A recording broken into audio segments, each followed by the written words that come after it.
भगवान राम और देवी सीता के जन्म का वर्णन जिस महाकाव्य में किया गया उसे रामायण के नाम से जाना जाता है। लेकिन ऐसा माना जाता है कि मूल रूप से रामायण की रचना ऋषि वाल्मीकि द्वारा की गई थी, लेकिन कई अन्य संतों तथा वेदों जैसे तुलसीदास जी, संत एकनाथ जी आदि ने इसके अन्य संस्करणों के द्वारा भी रचना की गई है। हालांकि हर एक संस्करण में भिन्न भिन्न तरीके से कहानी का वर्णन किया गया है, किंतु मूल रूपरेखा एक ही है। लेकिन ऐसा माना जाता है कि रामायण की घटना कभी 5वीं शताब्दी की मानते हैं। लेकिन अधिकांश लोगों को रामायण की कहानी मालूम है, लेकिन इस महाकाव्य से जुड़े कुछ ऐसे भी तथ्य हैं जिनके बारे में लोगों को पता ही नहीं है। हम आपके सामने रामायण से जुड़े ऐसे 13 रहस्यों को उजागर करने जा रहा हूँ। रामायण के हर 1000 श्लोक के बाद आने वाले पहले अक्षर से गायत्री मंत्र बनता है। मंत्र में 24 अक्षर होते हैं। वाल्मीकि रामायण में 24,000 श्लोक है। रामायण के हर 1000 श्लोक के बाद आने वाले पहले अक्षर से गायत्री मंत्र बनता है। यह मंत्र इस पवित्र ग्रंथ का सार है। मंत्र को सर्वप्रथम अंग में किया गया है। राम और उनके भाइयों के अलावा राजा दशरथ एक पुत्री के भी पिता थे। श्री राम के माता पिता एवं भाइयों के बारे में तो प्रायः सभी लोग जानते हैं, किंतु बहुत कम लोगों को मालूम है कि राम की एक बहन भी थी। उनका नाम शांता था। आयु में चारों भाइयों से उम्र में काफी बड़ी थी। उनकी माता कौशल्या थी ऐसा माना जाता है। किंतु एक बार अंग देश के राजा रोमपद और उनकी पत्नी को कोई भी संतान नहीं थी। बातचीत के दौरान जब राजा दशरथ को यह बात मालूम हुई तो उन्होंने कहा, मैं अपनी बेटी शांता को मैं आपको संतान के रूप में दूंगा। यह बात सुनकर रोमपद बहुत खुश हुए।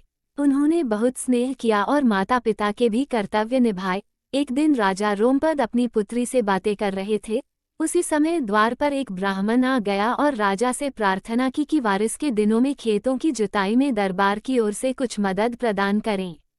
राजा को यह बात सुनाई नहीं दिया और पुत्री के साथ बातें करते रहे। द्वार पर आए नागरिक की भावना न सुनने से ब्राह्मण दुखी हुआ और राजा रोमपद का राज्य छोड़कर चला गया। ब्राह्मण इंद्र का भक्त था। अपने भक्त की ऐसी अनदेखी पर इंद्रदेव राजा रोमपद पर क्रोधित हुए। उन्होंने उनके राज्य में पर्याप्त वर्षा नहीं की। इससे खड़ी फसलें मुरझाने लगी। इसलिए राजा रोमपद ऋषि के पास गए और उनसे उपाय पूछा। ऋषि ने बताया कि इंद्रदेव को खुश करने के लिए कोई उपाय करो। राजा ने कहा कि आप ही सोचो। ऋषि ने इंद्रदेव को प्रसन्न किया और खेत खलिहान पानी से भर गए। इसके बाद ऋषि का आशीर्वाद हो गया और प्रेम पूर्वक रहने लगे। बाद में उन्होंने पुत्र की कामना के लिए यज्ञ करवाया था।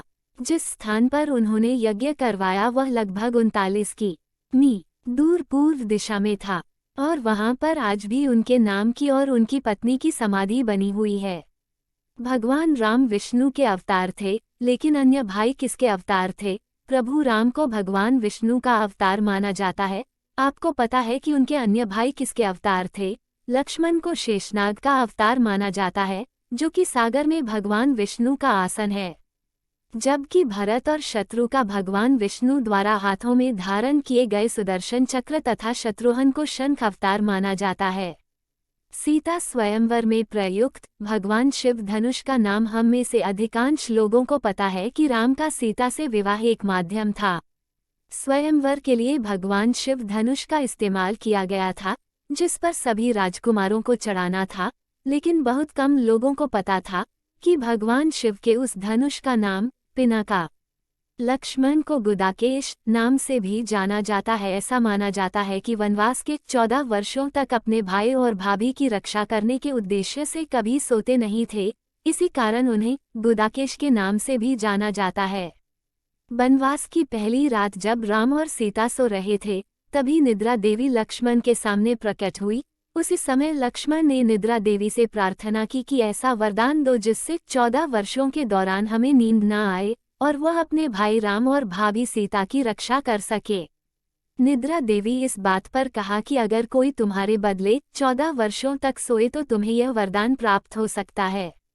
इसके बाद लक्ष्मण की सलाह पर निद्रा देवी लक्ष्मण की पत्नी और सीता की बहन के पास पहुंची। उर्मिला ने लक्ष्मण के बदले सोना स्वीकार कर लिया और पूरे 14 वर्षों तक सोती रही। उस जंगल का नाम जहां पर राम लक्ष्मण और सीता वनवास के दौरान रुके थे, रामायण महाकाव्य की कहानी के अनुसार हम सभी जानते हैं कि राम और सीता के साथ 14 वर्षों के लिए वनवास गए थे और राक्षसों का राजा रावण राज्य लौट रहा था। हम में अधिकांश लोगों को पता है कि राम, लक्ष्मण और सीता ने कई वर्ष वन में बिताए थे, किंतु कुछ ही लोगों को उस वन के नाम की जानकारी होगी। अतः उस वन का नाम दंडकारण्य था, जिस वन में राम, सीता और लक्ष्मण अपना वनवास का समय व्यतीत किया था, जिसमें वर्तमान में छत्तीसगढ़, उड़ीसा, महाराष्ट्र और भी कुछ हिस्से शामिल थे। उस समय में यह वन सबसे भयंकर राक्षसों का घर माना जाता था, इसलिए इसका नाम दंडकारण्य वन माना जाता है। लक्ष्मण रेखा का वर्णन वाल्मीकि रामायण में नहीं है। पूरी रामायण की कहानी में सबसे पेचीदा प्रकरण लक्ष्मण रेखा प्रकरण है। लक्ष्मण वन में अपनी झोपड़ी के चारों ओर रेखा खींचते हैं और जब सीता के अनुरोध पर राम हिरण को पकड़ने या मारने की कोशिश करते हैं तो वह हिरण राक्षस का रूप ले लेता है। मरते समय में मारी राम की आवाज में लक्ष्मण और सीता के लिए रोता है। तब सीता लक्ष्मण से आकर कहती है कि वह अपने भाई की मदद के लिए जाओ, क्योंकि ऐसा प्रतीत होता है कि राम किसी मुसीबत हैं, लेकिन लक्ष्मण सीता को अकेले जंगल में छोड़कर जाने को राजी नहीं हुए, किंतु बार बार सीता द्वारा अनुरोध करने पर तैयार हो गए। फिर इसके बाद लक्ष्मण ने झोपड़ी के चारों ओर रेखा खींची और सीता माता से अनुरोध किया कि वह रेखा के अंदर ही रहे और यदि कोई भी व्यक्ति इस रेखा को पार करने की कोशिश करेगा वह जलकर भस्म हो जाएगा। इस प्रकरण के संबंध में अज्ञात तथ्य यह है कि इस महाकाव्य का वर्णन ना तो रामायण में है और न ही रामचरितमानस में है, किंतु लंकाकांड में इसका उल्लेख रावण की पत्नी मंदोदरी द्वारा किया गया है। रावण एक उत्कृष्ट वीणा वादक था, सभी राक्षसों का राजा था, क्योंकि उसके 10 शीश में भगवान शिव के प्रति दृढ़ आस्था थी। इस बात की जानकारी है कि वह एक बहुत बड़ा विद्वान था और उसने वेदों का अध्ययन किया था। लेकिन क्या आपको पता है कि प्रतीक के रूप में वीणा होने का कारण उसके रूप में वीणा अंकित था? हालांकि इस कला को ज्यादा नहीं दिखाता था, लेकिन उसे यंत्र बस इंद्र की ईर्ष्यालु होने के कारण कुंभकर्ण को भी सोने का वरदान था। रामायण में दिलचस्प घटना हमेशा सोने वाले कुंभकर्ण की है। कुंभकर्ण छोटा भाई था जिसका शरीर बहुत ही विशाल और पेटू खाने वाला भी रामायण में वर्णित है कि लगातार 6 महीनों तक सोता था और फिर सिर्फ एक दिन खाने के लिए उठता था और पुनः 6 महीनों तक था। लेकिन आपको पता है कि सोने की आदत कैसे लगी थी? एक बार प्रजापति महाकुंभकर्ण के सामने प्रकट हुए और बोले, तुम्हें क्या चाहिए? कुंभकर्ण से मांगने को कहा, किंतु इंद्र को इस बात से डर लगा कि कहीं कुंभकर्ण वरदान में इंद्रनाद को न मांग ले। अतः उन्होंने देवी सरस्वती से अनुरोध किया कि वह कुंभकर्ण की जिह्वा पर बैठ जाए ताकि वह इंद्रासन के बदले नींद मांग ले। इस प्रकार इंद्र की ईर्ष्या की वजह से कुंभकर्ण को सोने का वरदान प्राप्त हुआ था। नासा के अनुसार रामायण की कहानी और आदम का पुल एक दूसरे से जुड़े हुए हैं। रामायण कथा के अंतिम चरण में वर्णित है कि राम लक्ष्मण ने वानर सेना की मदद से लंका पर विजय प्राप्त करने के लिए एक पुल का निर्माण किया। ऐसा माना जाता है कि यह कहानी लगभग 1750 वर्ष पहले की है। हाल ही में नासा ने पाक जलदमरू मध्य में श्रीलंका और भारत को जोड़ने वाले एक मानव निर्मित प्राचीन पुल की खोज की और पुरातत्वविदों के अनुसार इस पुल के निर्माण की अवधि राति पुल के निर्माण से मिलती जुलती है। नासा के द्वारा खोजे गए इस पुल को आदम का पुल भी कहा जाता है और इसकी लंबाई लगभग 30 किलोमीटर के आसपास है। रावण को सब कुछ पता था कि वह राम के हाथों मारा जाएगा। रामायण की पूरी कहानी पढ़ने के बाद हमें पता चलता है, किंतु एक और बड़ा रहस्य था जिससे सभी लोग घृणा करते थे। जब रावण के भाइयों ने सीता के हरण की वजह से राम के युद्ध के बारे में सुना तो अपने भाई को आत्मसमर्पण की सलाह दी थी। यह सुनकर दशानन ने आत्मसमर्पण करने से इनकार कर दिया और राम के हाथों मृत्यु पर मोक्ष पाने की इच्छा प्रकट की।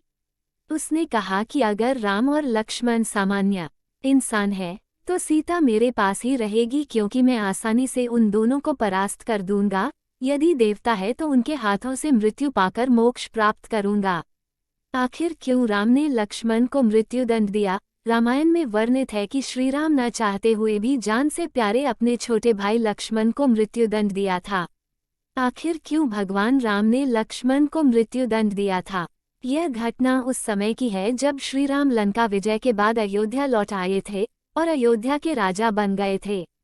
एक दिन यम देवता कोई महत्वपूर्ण चर्चा करने के लिए श्रीराम के पास आते हैं और चर्चा शुरू करने से पूर्व उन्होंने भगवान राम से कहा कि आप मुझे वचन दें कि जब तक मेरे और आपके बीच वार्तालाप होगी, हमारे बीच कोई नहीं आएगा और जो आएगा उसे आप मृत्युदंड देंगे। इसके बाद राम लक्ष्मण को यह कहते हुए नियुक्त कर देते हैं कि जब तक उनकी और यम की वार्ता हो रही थी तब तक किसी को भी अंदर न आने दे, अन्यथा यह उसे लक्ष्मण भाई की आज्ञा मानकर द्वारपाल बनकर खड़े हो जाते हैं। लक्ष्मण को द्वारपाल बने कुछ ही समय बीतने के बाद वहां पर ऋषि दुर्वासा का आगमन होता है। जब दुर्वासा ने लक्ष्मण से अपने आगमन के बारे में राम को जानकारी देने के लिए कहा तो लक्ष्मण ने विनम्रता के साथ मना कर दिया। इस पर दुर्वासा ऋषि क्रोधित हो गए तथा उन्होंने संपूर्ण अयोध्या को श्राप देने की बात कही।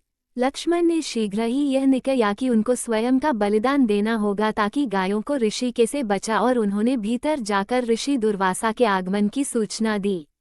अब श्री राम दुविधा में पड़ गए क्योंकि उन्हें अपने वचन के अनुसार लक्ष्मण को मृत्युदंड देना था। इस दुविधा की स्थिति में श्री राम ने अपने भाई को मृत्युदंड दिया और कोई रास्ता दिखाने को कहा। गुरु ने कहा कि अपनी किसी वस्तु का त्याग मृत्यु के समान ही है, अतः तुम अपने वचन का पालन करने के लिए कर दो। लेकिन जैसे हमने यह सुना तो राम ने वही कहा कि आप भूल कर भी मेरा त्याग नहीं करना, आपसे दूर रहने से तो यह अच्छा है।